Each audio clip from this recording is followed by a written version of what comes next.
lesson, I want to talk about some really useful chord voicings that we can get by rearranging the notes of pentatonic scales. Pentatonic scales, as the name suggests, are 5-note scales, and there are lots of different pentatonic scales, but in this lesson I'm going to look at 3 of them.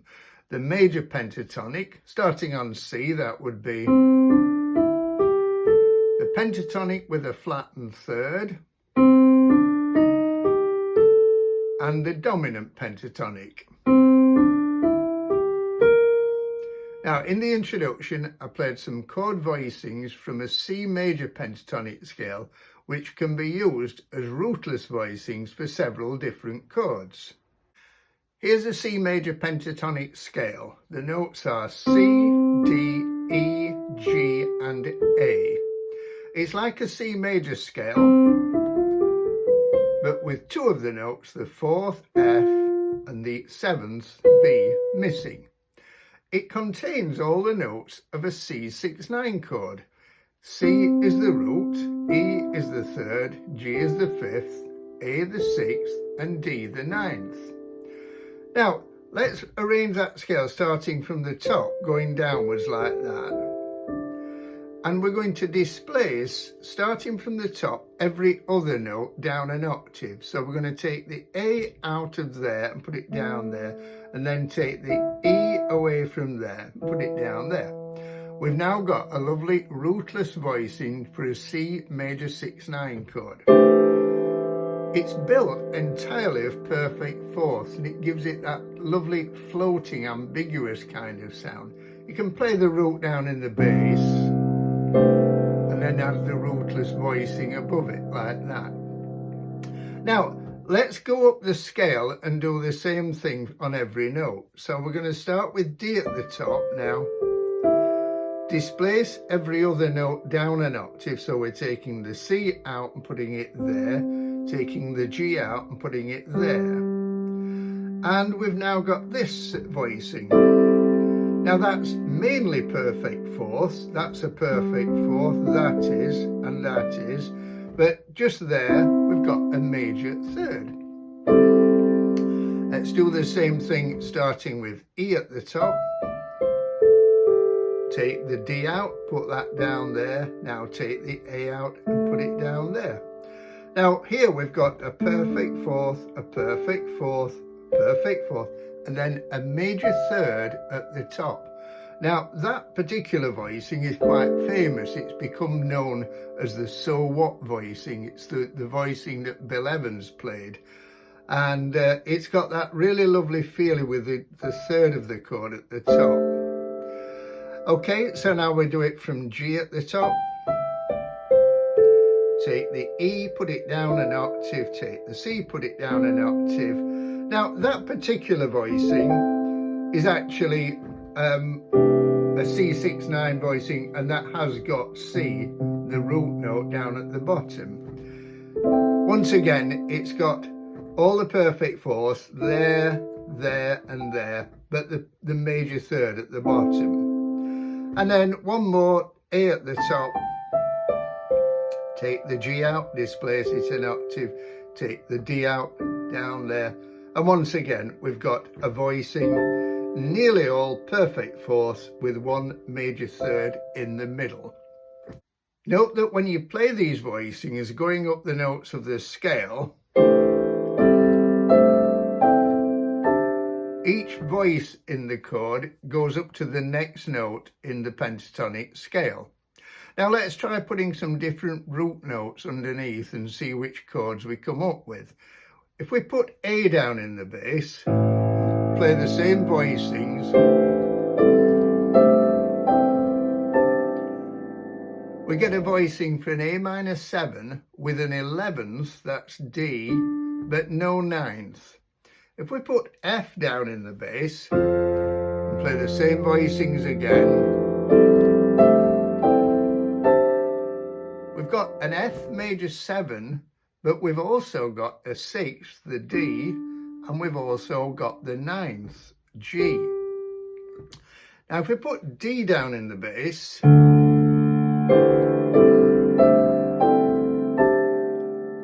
We've got the notes of a D suspended fourth chord. The G is the suspended fourth, but it's also got E in, which is the ninth. And then finally, if we put B flat, which would seem a sort of an odd choice, but just have a listen.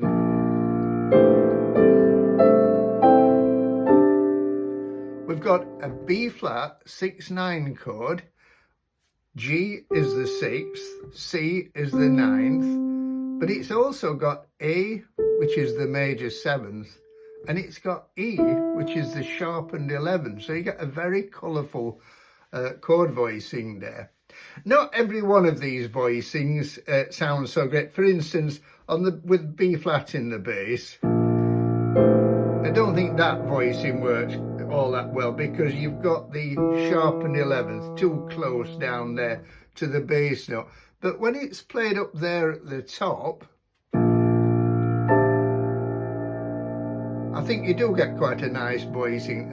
Once again, a lovely ambiguous floating kind of sound. Let's look now at the voicings that we can get from a pentatonic scale with a flattened third. So starting on C, that's C, D, E flat, G and A. Now don't confuse this with a minor pentatonic scale. A minor pentatonic scale is when you play a major pentatonic, but start it on a different note. Start it on the A, and you've got an A minor pentatonic. So A minor pentatonic and C major pentatonic contain exactly the same notes. A flattened third pentatonic is, and it has a very tonic minor feel to it. Now, once again, we can create voicings and put different root notes down. If we put C down, we get a C minor 6/9, a very tonic minor sound. If we put A down, we get A minor 7, flat 5, with an 11th but no 9th. If we put F down, we get an F13. Amazing how the character of the chord changes completely when you put a different root note down. If we put D down, we've got a very harsh sound. It's a D sus4 with a flat 9. And if we put B natural down,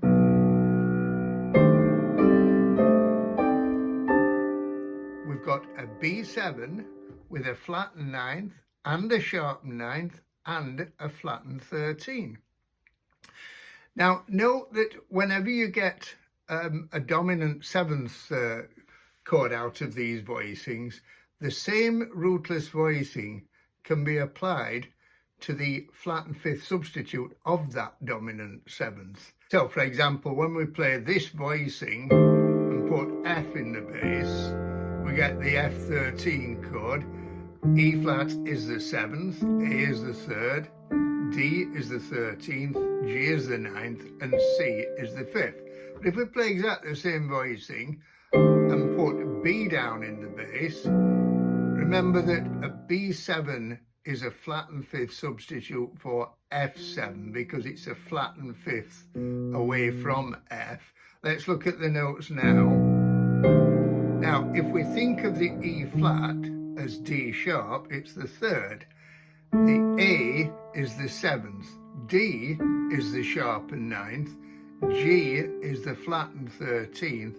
And C is the flattened 9th. Now let's look at the chord voicings that we can get from a dominant pentatonic scale. A dominant pentatonic scale starting on C is C, D, E, G and B flat. So it's almost the same as a major pentatonic, just one note difference. Instead of A, it's B flat, the 7th. And we get these voicings from it.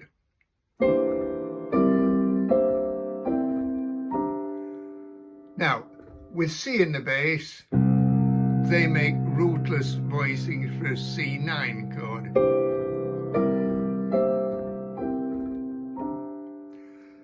And just as before, any dominant seventh rootless voicings that we get from these pentatonic voicings can be applied to the flattened fifth substitute of that dominant seventh chord. So the flattened fifth substitute of C is G flat.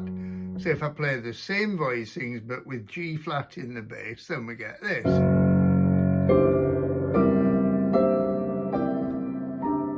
Much harsher sound.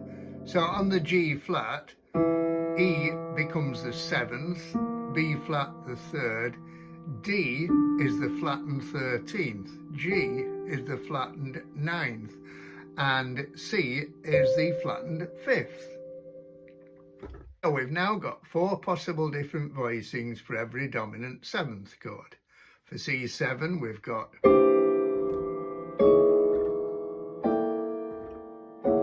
now you notice that the first 2 voicings had the 3rd down at the bottom and then the 7th, and then the last 2 had the 7th with the 3rd above it. Now there is a PDF available for this lesson. It's got all the examples in all 12 keys, and what I've done in the PDF is labelled the first 2 voicings with the 3rd and the 7th at the bottom as 1A and 1B. The other 2 voicings with the 7th and 3rd at the bottom I've labelled as 2A and 2B.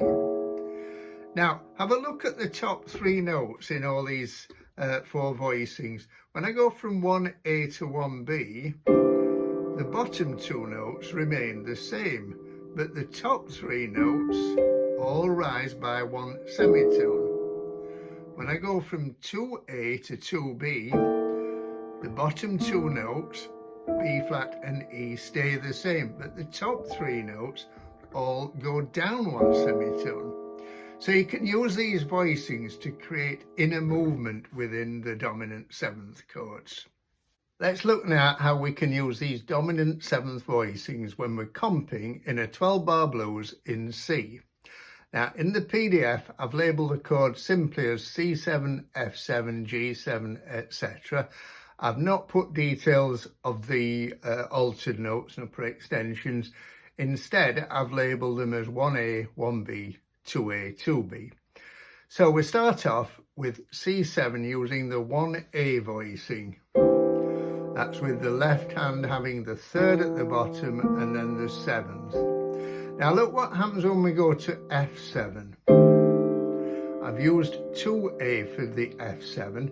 The bottom 2 notes, the 3rd and 7th of C7, drop 1 semitone to the 7th and 3rd of F7. The top 3 notes, D, G and C, stay the same. The D, which is the 9th of C7, becomes the 13th of F7. G, the 5th of C7, becomes the 9th of F7. C, the root of C, becomes the 5th of F7. So we get hardly any movement at all. Back to C7 on bar 3, and again at the beginning of bar 4. Now, in bar 4, I've also put 1B for C7 to create movement when we're going from C7 to F7, because they then both come back down a semitone like that. Same again in bar 6, back to C7 for 7 and 8. Now, in bar 9, we've got G7. I've chosen 2A so that we've very little movement between the C7 and the G7. I've also put C7 using voicing 1B as a passing chord to take us back to F7. And then I've used the turnaround in the last 2 bars, so a 1, 6, 2, 5, all dominant 7th chords. C7, C7, A7, D7, G7.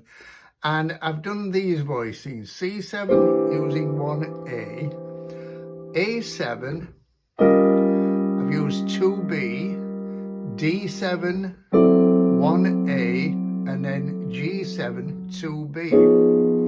Now again, look at the voice leading. the left hand, the 7th and 3rd of A7, drop a semitone to the 3rd and 7th of D7, and another semitone to the 7th and 3rd of G7. The top 3 notes in each case drop by a semitone. So everything is dropping by a semitone. It gives you great voice leading there. Now, if we were playing this in a different key, for instance G7, we wouldn't start using 1A because it would be either too high or too low. So what we do is choose 2A instead, and then go to 1A for C7 and so on. So in the PDF, I've chosen the voicings to start on that are sort of fairly central to the piano. When you're comping, you don't want to be too high up and you don't want to be too low down. You want to be nice and central on the piano. Okay, hope you found that useful. If you did, I'd be grateful if you give it a thumbs up, and if you haven't done so far, if you could subscribe. And in the next video, I'll be continuing with more about pentatonic voicings, looking at how we use them in modal music, and more about how we can use pentatonic voicings on one chord from different pentatonic scales. Thank you. See you in the next video.